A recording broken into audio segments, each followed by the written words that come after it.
a woman on a mission. This story is going to be about Cora Lee Greene, a nurse, a registered nurse, who was born in Brunswick County. And she was someone that I thought a lot of, and she was a visionary. Next slide, please. Okay, love, leadership, and legacy. These three words will very likely be spoken in reference to Cora Lee Greene as her family and friends celebrate her life this Friday, March the 6th. And that was taken out of the newspaper. It's down at the bottom where it came from. And I thought that was a profound statement. So I made that was the second slide. Third slide, please.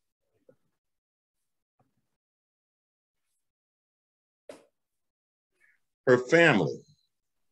Now, I want to talk just a little bit about her family. And when I say about her family, I'm basically going to give the names of her parents and her siblings. It's almost like what I read on her obituary. Greene was the daughter of Donnie Bell Cox and Giles Henry Lane. She was born April the 6th, 1935. James Greene adopted Greene following the marriage to her mother, Sonia D. Lennon Butler, Greene's daughter, and her husband, Gerald, live in Durham. Greene also had 4 grandchildren: Sinclair Lennon, Derek Butler, Jonathan Lennon, and Gary Butler. Sinclair Lennon is following her grandmother's lead and plans to become a physician assistant. Her siblings: Dorothy Dale Humphrey, James, his wife is Brenda Miller, Austin Miller, Marlo Greene, Tracy Greene, and Lamont Greene. Now, the reason for the different names is after Mr. Greene, her mother, Donnie Bell, who I knew, and actually this lady knew me before I knew myself, because as you can gather and you'll see coming down the line, this is the same town that my mother grew up in, the same section. And so these families were close knit. And that's the reason. And her last husband's name was George Miller, who was from Southport and a World War II veteran. Next slide, please. Grandma Della. Now, the third slide there on Grandma Della is the one that she was most in love with her grandmother. Now, her grandmother is sitting on the back seat on the right side. And she told about how her grandma Della always told her, it's sort of like at a train stop: stop, look, and listen. In other words, when you get ready to do a project, stop, see what you plan on doing, look. Can you hear me? Yes. Okay. Look and see what's going on and listen to others' opinions. And she thought very highly of her grandmother. Like most people growing up in that time, grandmothers were number one. And her grandmother died in 1958. Next slide, please.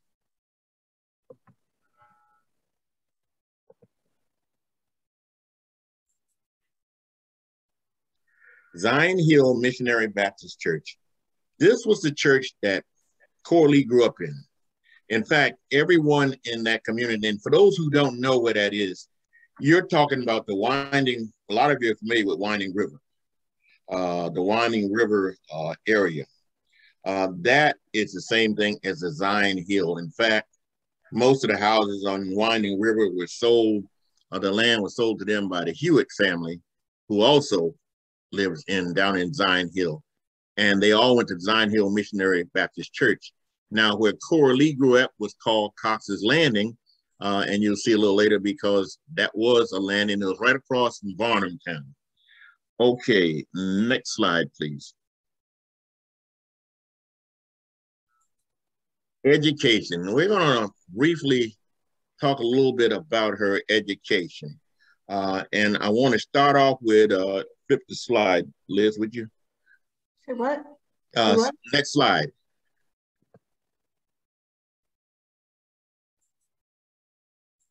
Okay. Brunswick County Training School was where she went to school at. Now, Brunswick County Training School, for those who don't know, was a Rosenwald school. In fact, it was the only Rosenwald high school in the whole of Brunswick County. Brunswick County is a very large county. And by having a school in Southport, it made a challenge for a lot of the young people on the western end of the county, some on the northern end of the county. The east is the one on the southern end, getting their education. And it was open in 1921 and fire burned it down, and then it reopened in 1925. But Cora Lee was a graduate of that. And the reason they call it training school is that's the way they had it labeled in Brunswick County records, which created problems for a lot of the students because they thought they were reformed students. Okay, flip the next slide, please. I'm sorry. Before we go any further, folks, sometimes I use an English that I'm used to and then some that everybody's not used to. So that's why Liz may be having a few little problems. I caught on now. I know flip the slide. All right. I figured it out now. All right. Community hospital. Now this is where she got, Greene got her nursing degree from, because community hospital, to fill you in a little bit on community hospital first, community hospital was a hospital that was built so that Black doctors could see their patients. Now, James Walker was there before community. And the thing with James Walker is Blacks were not allowed to, the doctors were not allowed to see patients or tend to patients in that hospital. I mean, they had Black nurses in there, and they were usually taking care of the Black patients, but there were no Black doctors. In fact, my doctor was named Dr. Crouch because I was born at James Walker. And James Walker Hospital, it was segregated. And so around 1920, the same time that we got BCT, it was decided that they would build a hospital so that the Black physicians could go in and also take care of their patients. And a la community hospital, you can go online and read a lot about community.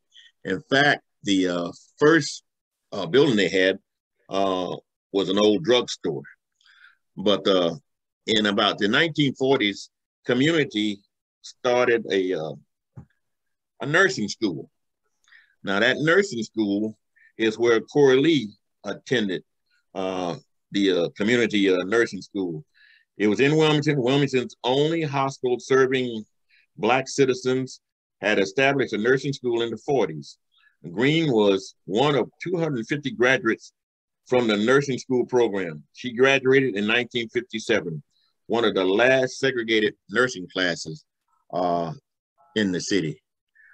Okay, next slide, please.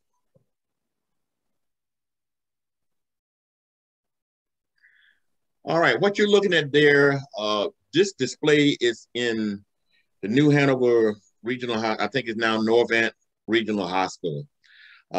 This is some display, it's from Community Hospital's nursing school. The picture on the left is none other than Cora Lee Greene, one of the students there, class of 1957.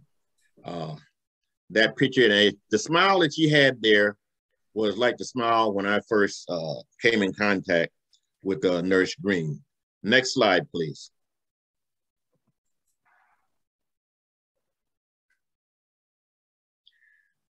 Nursing creed.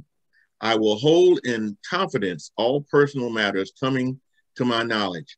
I will not permit consideration of religion, nationality, race, or social standings to intervene between my duty and my patients. I will maintain the utmost respect for human life. I make these promises solemnly, freely, and upon my honor. This creed is the nurse's creed. And Cora Lee took that creed, and when she took it, she meant what she said. Next slide, please.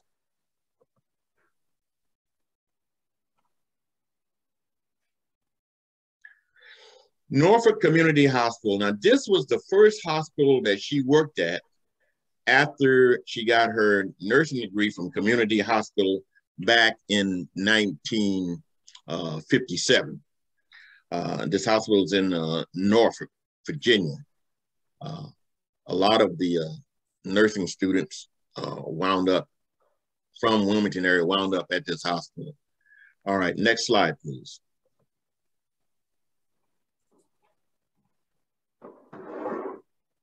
Dozier Memorial Hospital.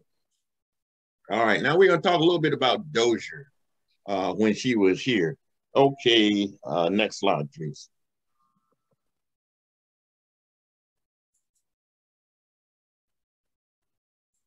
Okay, she was an RN at Dozier Hospital, one of the first Black RNs at Dozier. She worked the 3 to 11 shift, but she also worked other shifts in there because normally the nurses sometimes would have to rotate. She loved her patients, easy to work with as long as you did your job. And believe me, I know that for a fact because I worked there as an orderly when she was there. Her motto, the patient always comes first. Now, let me tell you a little something about it. She moved back to Brunswick County in 1966 to work at Dozier Hospital, labor and delivery department. And when I'm saying labor and delivery, I'm talking about babies. Although the Southport Hospital was integrated by this time, Greene met some hostility. Turning the other cheek, she drew from her faith and professionalism. In a 2008 article in the Brunswick Beacon, Greene shared the story of a man who told me he didn't want a Black nurse in the room with his wife. I said, "Sir, do you know what you're saying to me? You don't understand. One of these days, you're going to apologize for the way you're looking at it. We are all human," she said. "I just prayed and asked the Lord to forgive that fool who didn't know what he was talking about." Greene said, at a glance meeting later, many decades later, the man apologized for his racist behavior. The article stated, Greene retired from nursing in 2005. Now, one of the stories she did tell me about the cafeteria, that she wasn't allowed to eat in the cafeteria, and they had a little room, I remember that, where the Blacks ate in, and she didn't like it, but like I said, her job was her patients first, so she basically tolerated it. All right, next slide.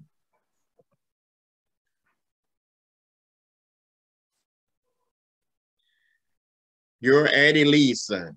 Well, actually, the way she said it was, "You're Addie Lee's son," because my mother was named Addie Lee Monroe. And out there in Zion Hill, they all call her Add Lee. That was the first time I met Mrs. Greene. It was back in 1967 at Dozier Memorial Hospital. Those were the first words I remember her saying to me. Then she said, "Your mother used to take me to school.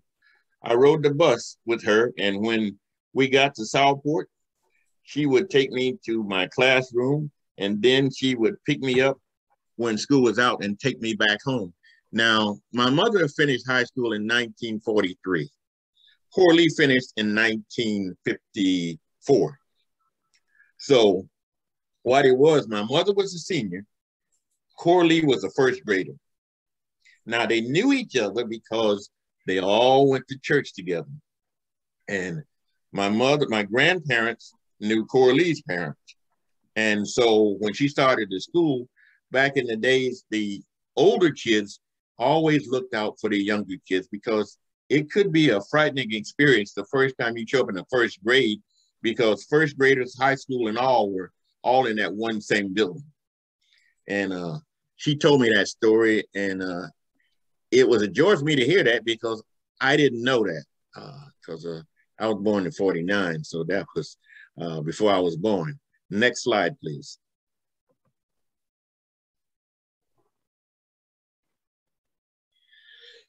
The Executive Committee of North Carolina's of the North Carolina Democratic Party. She was the first female on the Executive Committee of North Carolina Democratic Party. And so this is during the time when Bill Clinton was president, and he sent her a little card, and the card read, "To Miss Cora L. Greene, thank you for the dedication and support you have offered to me, my family, and the party during the 8 years of my administration. You are a true friend, Bill Clinton." That was on display at her funeral because she took pride in getting that award. She had many awards, but she was the type of person that she had that infectious smile. Now, she wasn't a very tall lady. In fact, she was a little on the short side. You'll see that in a minute. But, you know, it was like she walked tall and she carried a humongous stick. Okay, next slide, please. This is a picture of the Brunswick Community College Trustee Board. This was doing basically it was the ceremony done in, I believe it was 1979, the groundbreaking ceremony for Brunswick Community College. Now, it's not hard to pick her out. If you just look for the shortest person who is neatly dressed, has on a coat, an overcoat, because she wasn't gonna get cold, and she's got her hands on that shovel, and that is Cora Lee. One of the other things about her, whether it was in her nurse's uniform or whether she was, anytime she went out in public, she was dressed. And when I say dressed, she was dressed neatly. She carried herself as a lady, but at the same time, she could do an Annie Oakley if need be. Next slide, please.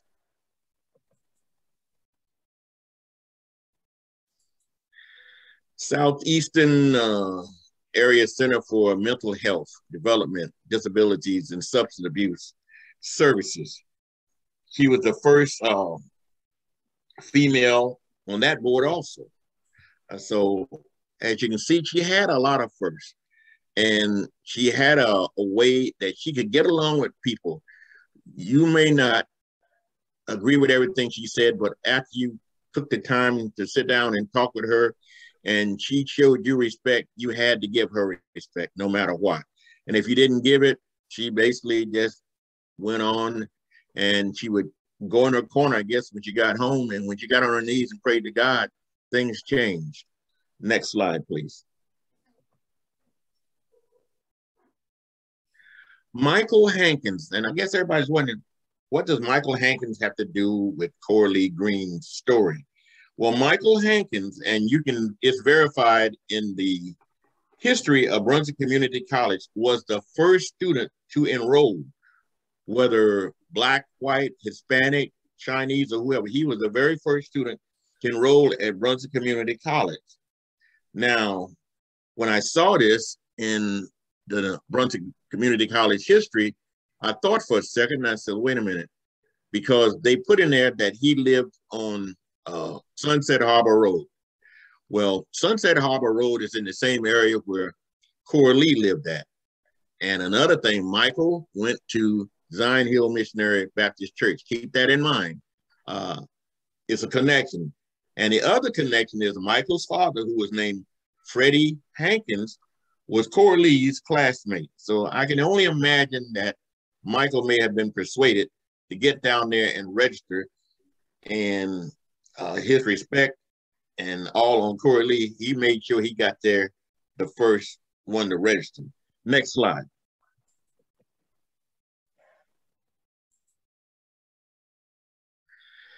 BCC, Brunswick Community College, accept $500,000 endowment, names auditorium for Williamson.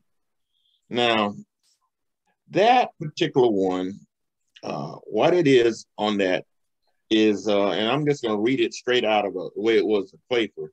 It says, announcement of plans to name the Brunswick Community College Auditorium for Ocean Isle Beach developer Odell Williamson, who donated a combined for, on Sunday, who donated a combined amount dedicated Sunday of the college's new building and groundbreaking for the 1,500 seat facility. College trustees voted 5-3 Sunday afternoon to accept a $500,000 endowment from Williamson to support operations of the auditorium, in turn naming the facilities after him. Now, there was, as I was reading this article, and it was in the Brunswick Beacon, it was in there, the year was October the 12th, 1989, and the article was by Susan Usher. And as I read that article, there was a little bit of dissent amongst some of the other trustees. Now, there were a few absent and a few other things, but the vote was 5-3. So it was not a unanimous vote. And one of the votes to accept the money was Cora Lee's. And as I said, sometimes she goes by her gut and what she thinks and feels is right. Because when I read that article, and you can look it up and read it yourself, it looked like a lot of people, and some of the ones that would have voted against it because there's enough of them absent, but they had enough of a quorum, would have made it fail. They were not there, and it was a Sunday deal. Now, you see sometimes politicians talk about people doing backroom deals, like once in North Carolina, I think the Republicans voted on something that was done on a holiday when all the Democrats was out. Well, there it is right there. It's politics. It's nothing personal. All right, next slide, please. Okay, Star News, July 27, 1991. Building may burn, but group wants history saved. What that's all about is at Brunswick Community College, the county and the state awarded the old Rosenwald School, which was known as BCT, Brunswick County Training School, until 1965. And in years 65, 66, they changed the name to Brunswick County High School, BCHS. And in the year 69, 70, the name was changed to BCSH, Brunswick County Southport High. And that's because that was the first year of full integration. So there were 3 classes that graduated, class of 66, 67, 68, and 69 were known as Brunswick County High School. These are the only 4 classes that have that distinction before it was totally integrated. And when it was, the name was changed to Brunswick County Southport High, and there were 3 graduating, or was it 4? The class of 70, 71, and 72, 3 graduating classes underneath that banner. Well, Cora Lee went on a visit at the campus with the Star News. I think it was Hillary Snow, I believe, was the writer. And she went in the building. The building, they didn't tell what the building, but it was the old band room. It was a Rosenwald building. And as she was going through, she was giving them a rundown of what it was like when she was going to school. She said they packed us in there like sardines because the original, well, the second Brunswick County Training School number 2 was basically a 6-teacher classroom, and it had an auditorium in the middle, and you had provisions for the principal office and all that. And so I knew what you meant by they packed them in there as sardines, because that particular building model lasted for several years, all the way up to around in the 1950s when they built the new brick portion. And she lost the battle of saving that building, and since she did, because they burned it down for fire training. Brunswick Community College had I call it extension classes, and one of them was fire training. And so that building, the last Rosenwald building on that site, was chosen for fire training, and they burned it to the ground. And she was saying, even though I lost, you're burning the building to the ground, I still want the history saved. So next slide, please. Order of the Longleaf Pine. Now, Cora Lee had an order, she won the Order of the Longleaf Pine for her work. I'd say basically for her work in the humanities and things of that nature. But she was a fighter. She did a lot of work. Now, as far as Order of the Longleaf Pine, I only know of in Brunswick County, and I'll probably miss some, and if I do, blame it on my head, not on my heart, was Mr. Jesse Bryant, Eugene Gore, Mayor Dove, the ones that I know, and Cora Lee. And that award, she was so proud of all of her awards, but she was mostly because that's the highest honor that the state of North Carolina can bestow on an individual. Okay, next slide.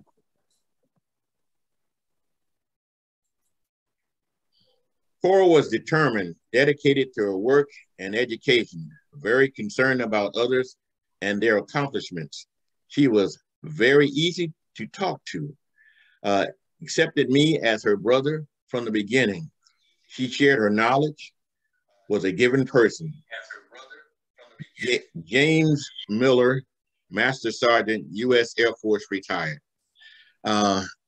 James Miller also attended Brunswick County Training School. He was in the class of 66 1 year before I graduated.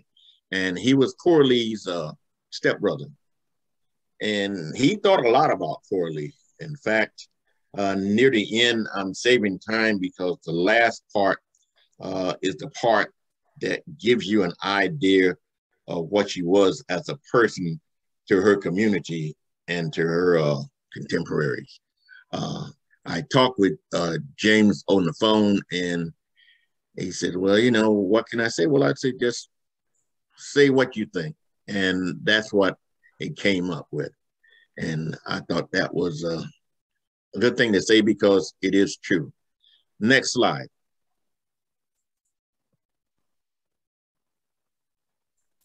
Okay, Saturday, March the 7th, 2020. Now, at the end, I'm going to leave some room for some questions if you would like, and you might have some. But this particular day was the day of the memorial for Cora Lee. Her family, friends, co-workers, and the Zion Hill community all gathered together at her beloved Zion Hill Missionary Baptist Church to honor her. I'd like to read a portion of the article written by Brunswick Deacon staff writer Sharon Chance, dated March the 4th, 2020. And the title of that was, Greene Continues to Open Doors for Minorities Even After Death.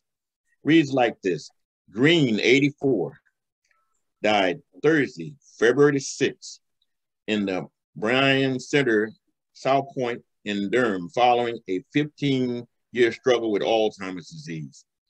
We are grateful to the thoughtful women and men such as Ms. Cora L. Greene, who laid the literal foundation for Brunswick Community College, providing a legacy of excellence in education to continue in Brunswick County today. Elizabeth Wassam, Executive Director of the Brunswick Community College Foundation. In April 2005, Brunswick County Commissioners recognized Greene's many accomplishments by passing a resolution in her honor.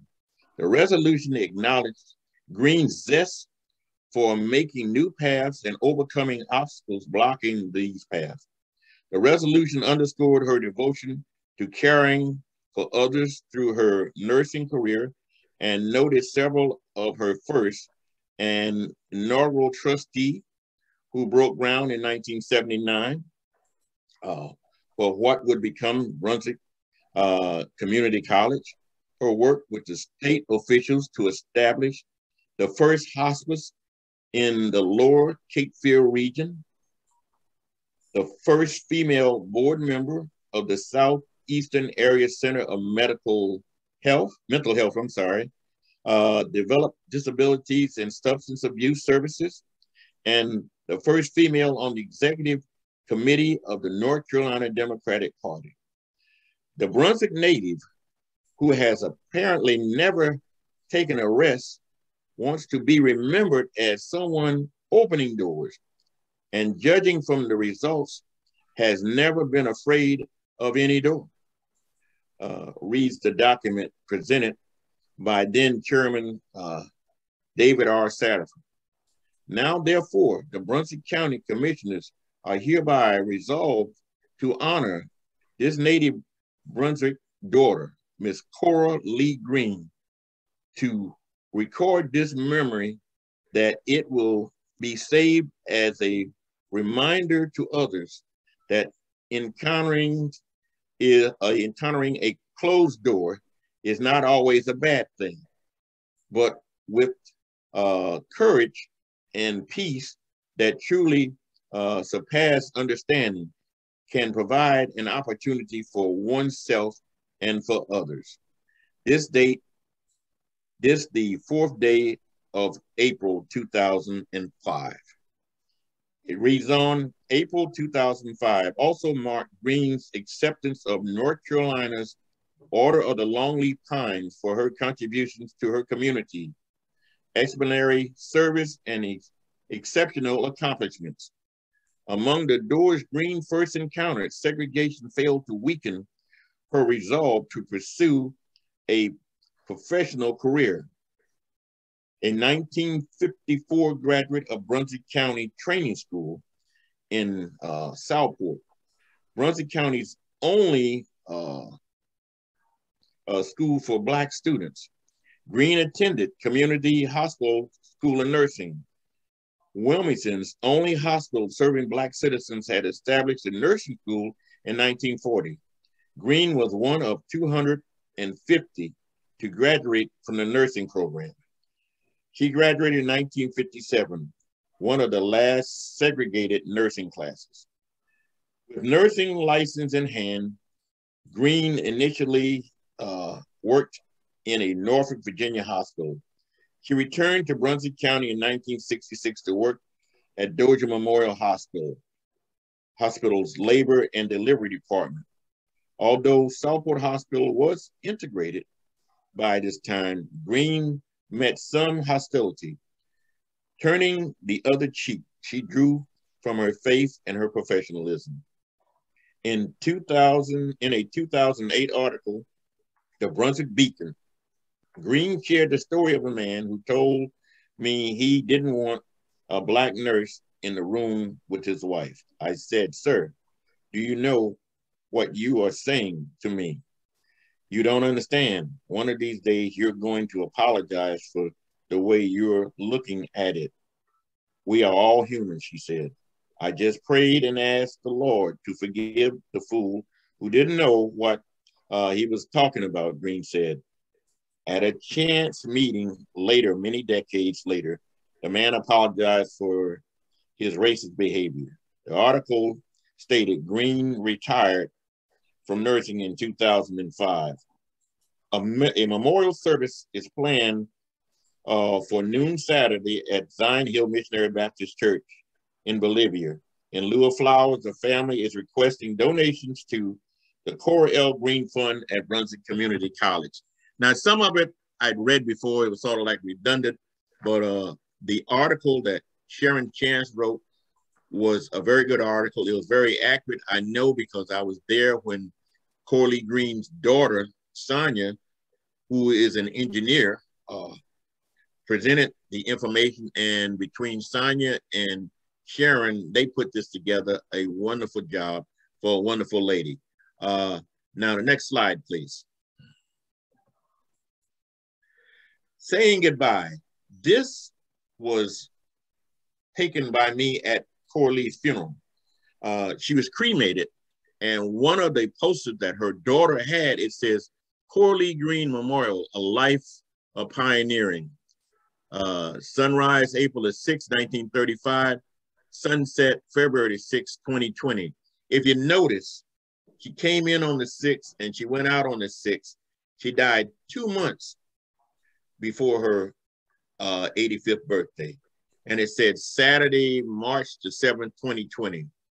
It says, your light will shine forever.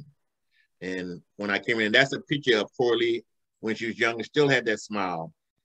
It brought back a lot of memories, a lot of good memories, because I always look at it. When someone passes that you know and love, don't think of the bad times. Think of the good times, because that was the way they would want you to think of. Next slide, please.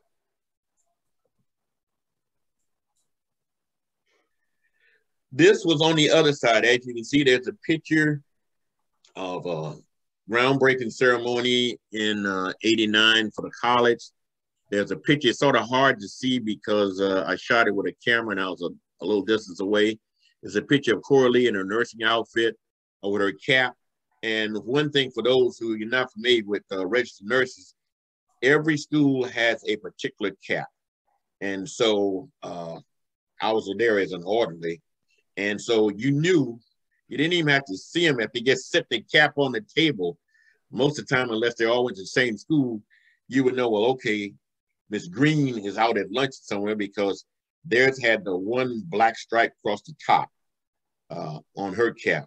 And that's, for those who don't know, is how the nurses know what school they went to. That picture that you can barely see, it says segregated no more. That was the article in 2008 in the Brunswick Beacon. I was trying to get my hands up on a better picture, but I wasn't able to. And then it has her Order the Longleaf Pine is also there. And then you see the note from Bill Clinton. Next slide, please.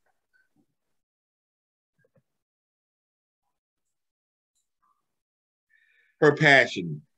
I didn't talk about this at the beginning, but Cora Lee Greene played the piano at Zion Hill Missionary Baptist Church when she was home. Now, she started playing when she was 10 years old. So from the time she was a 10-year-old up until she graduated college, high school, and when she was going to college, when she'd come home on the weekends, she played it. And then later when she came back here, she still played the piano. Before you go to the next slide, I want to say something. The next slide is actually taken at her funeral, and this will be Betty Bryant talking about Cora Lee. I believe that's the next slide, but anyway, flip the next slide, Liz, would you? Okay, yeah. Betty Bryant, her favorite song. Liz, when you get ready, would you please turn that on? Cora was a mother to all of us. Yes, sir. Yes. She corrected us. She scolded us. She laughed with us. Yeah. She teased us. All right. But she ended up with that arms of love and protection around every one of us. Sometimes we didn't like what she said. We didn't go along with what she said. But Cora did not play. Cora didn't move. Cora stayed right where she was supposed to stay. And we were the ones that had to move. We were the ones that had to move. But we had a love for Cora that just didn't, you just can't explain it. Yeah. She was in us. We were into her. Yeah. She was just so sweet, so special to all of us. Yeah. And it's like one of us are truly gone. And we miss her. We miss her dearly. But there's something that Cora, one song that Cora used to love to hear sung. And I want y'all to help me sing this evening. Amen. I woke up early this morning. I was able to get out of bed. I put on all of my garments. I said, thank you for my daily bread. I had my eyes to see, my feet to walk. I had a tongue and I began to talk. I said, thank you.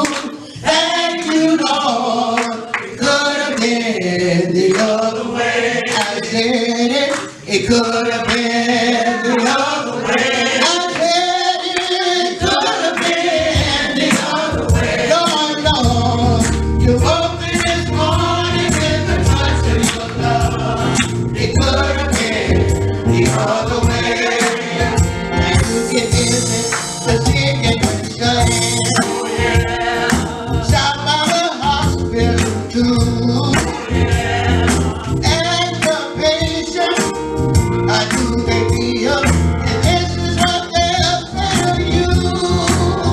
They say I could have been dead, sleeping in my grave. God Almighty, make my enemies behave. Thank you, Lord. It could have been the other way. I said it could have been the other way. I said it could have been the other way. Lord, Lord.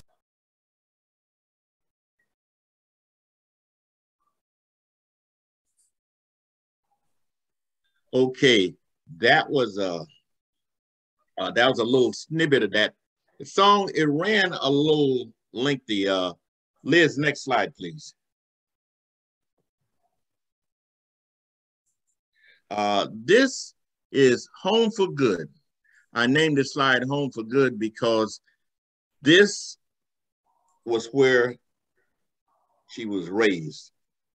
This is what is known as Cox's Landing. It's across the way from Varnumtown. And you see some of the members of the family gathered, headed down towards the water to spread out balloons to let them fly away. Next slide, please.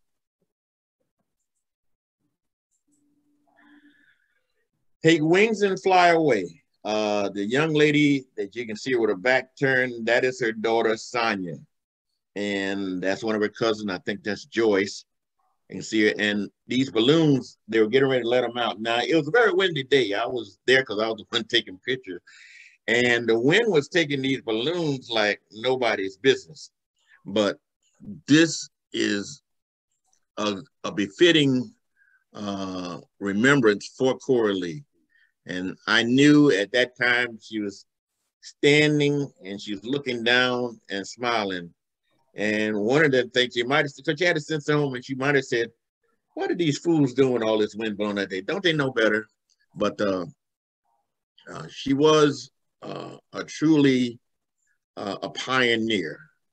When we think about it, someone who was born during the Depression, born through Jim Crow, spent a good portion of her life considered as a second-class citizen, but she let none of that stop her.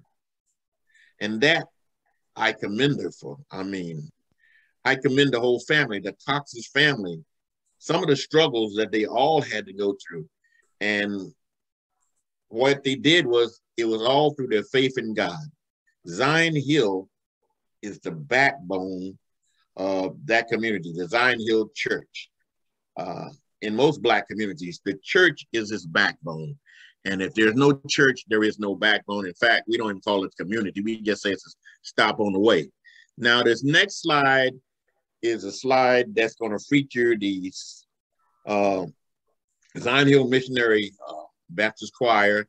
And this was a song that they were using as a send-off near the end of the service. Reverend Joy Hill had already preached a eulogy and all. And so they wanted to let loose because a member had gone home and someone who played the piano with the choir was no longer there. So they said, well, we're gonna turn this place out. And believe me, this song, you had to hear it live. They turned the place out. The piano player and lead vocalist on this is Larry Hill. He's their piano player. So Liz, without further ado, let's go to the last slide. And after that finish, I'll take questions.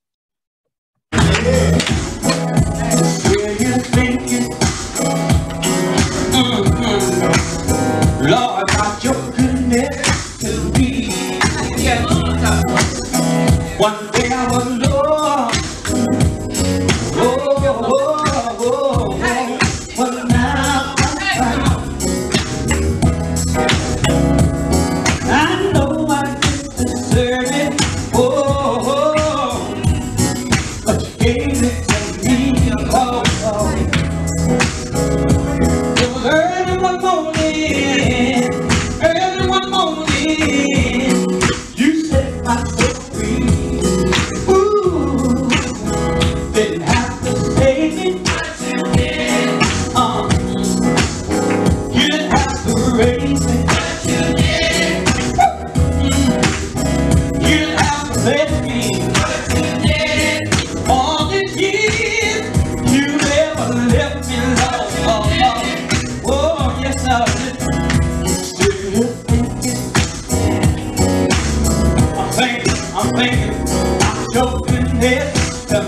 wanna wave your hand? You wanna wave your hand? He'll be a marker for you. He did it. He fed my mother ever since my mother been gone. He did it. You did it, Lord. I'm thinking about the goodness. I'm sure goodness. Lord. One day I was blind. But now I see. I know I deserve it. Stay right there, come on. I know I deserve it. Can I get a witness in here? That I know I deserve it. That I know I deserve it. But gave it to me. It was early one morning, you set my soul free. Yes, sir.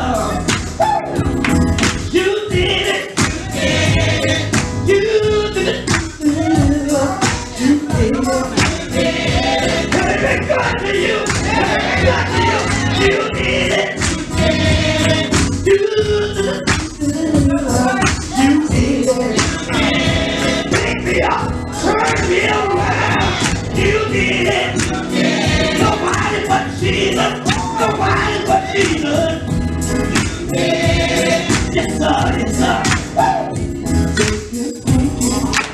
Thank you.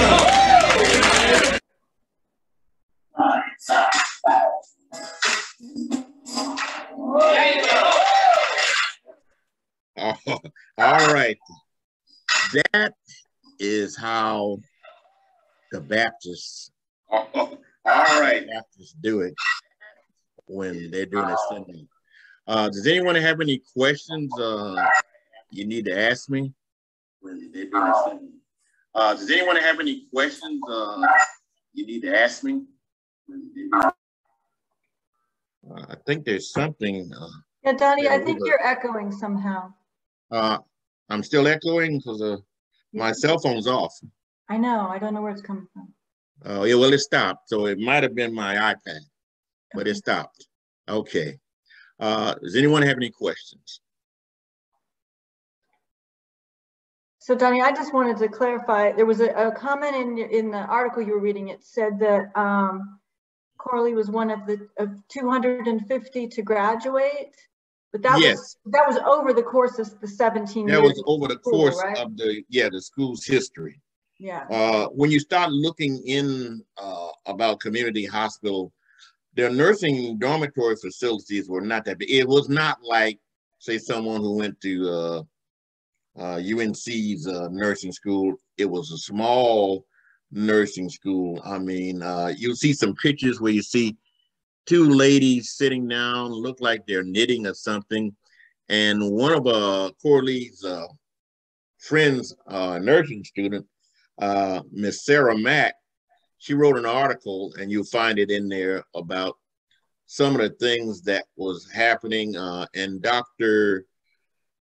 Herbert Eden, for those who know Dr. Eden, he had an important role into that because it was the Black doctors, basically, they wanted to train nursing staffs and things of that nature because, like I said, James Walker, they were not allowed to see a patient at James Walker. If they sent a patient, if one of their patients had to be admitted to the hospital, they would have to find one of the white doctors who was a counterpart, and that doctor would then be the one that would take over that case, because otherwise in that at that time James Walker was segregated, and so they had to train their own nurses at community, and they later, some of them wound up working at James Walker, but they wanted to train nurses. So during that period, I guess from around 1940s until the last class, they trained 250 nurses. And when I say 250, that was the ones that finished and got their degrees. Like most schools, it'll run a lot of people through there, but all of them don't graduate or finish. And then you mentioned a couple of times that James Walker was a segregated hospital. And yes. I don't know, I just think that, I don't want to put you on the spot, but the story about when you were born is just a really good illustration of what exactly that means. Because saying it's segregated is sort of abstract, but I think. Well, what I was told, and I didn't mention it today in the presentation because I'm the type, I was in engineering a long time as a graphic designer. If you can't prove it, be careful. I was told that back then, well, they had there was a quote unquote colored ward at James Walker, and it had Black nurses handling most of them. But when a child was born, I think from the delivery room to where the ward was, if you went through the building, you would have to go through the white section. So what they would do is back inside. I'm sorry, Donnie, I don't know what happened. Go ahead. They would take them from when they were getting ready to go to the delivery room. They would take them around the outside. I think it was like a corridor or breezeway or something. So they wouldn't have to go through the white ward. And then after delivery, they take them back out again, outside and then back in again. That's what